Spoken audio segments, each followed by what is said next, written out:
புதுச்சேரி உலகநாயகியம்மன் கோவிலில் நூதன முறையில் கொள்ளையடித்து சென்ற திருடனை போலீசார் தீவிரமாக தேடி வருகின்றனர். நள்ளிரவில் கோவிலுக்குள் தங்கி கொள்ளையடிக்கும் நபர் சிக்குவாரா? புதுச்சேரி உருளையன்பேட்டை முல்லை நகரில் பிரசித்தி பெற்ற உலகநாயகி அம்மன் கோவில் உள்ளது. வெள்ளிக்கிழமையன்று இரவு பூஜைகள் முடித்து வழக்கம் போல கோவிலை பூட்டிவிட்டு பூசாரி மற்றும் ஊழியர்கள் சென்றுள்ளனர்.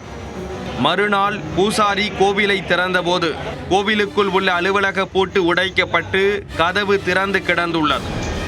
அதிர்ச்சியுடன் உள்ளே சென்று பார்த்தபோது பீரோ மற்றும் லாக்கரில் இருந்த அம்மன் நெக்லஸ், கம்மல் உட்பட 5 சவரன் நகைகள் திருடப்பட்டு இருந்தன. கோவில் கருவறை கதவின் பூட்டை உடைக்க திருடன் முயற்சி செய்த நிலையில் அதை உடைக்க முடியாததால் அப்படியே விட்டு சென்றுள்ளார். இது குறித்து கோவில் நிர்வாகத்தினர் உருளையன்பேட்டை காவல் நிலையத்தில் புகார் அளித்தனர். கோவிலில் இருந்த சிசிடிவி கேமராக்களை திருடன் மேல்நோக்கி திருப்பி வைத்த நிலையில் அது சில மாதங்களாக செயல்படாமல் இருந்ததும் தெரிய வந்தது.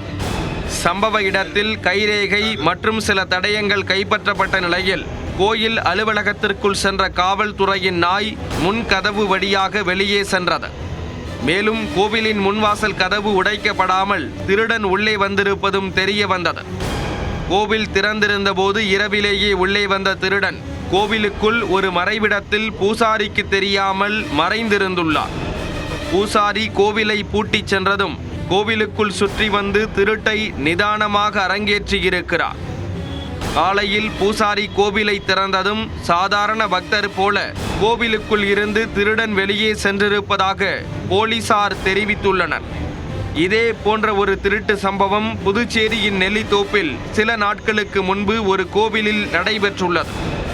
இந்த 2 திருட்டையும் ஒரே நபர் செய்திருப்பதாக போலீசார் தெரிவித்துள்ளனர். அடுத்த கோவிலில் திருட்டு நடப்பதற்கு முன்பாக நூதன திருடனை போலீசார் கைது செய்வார்களா?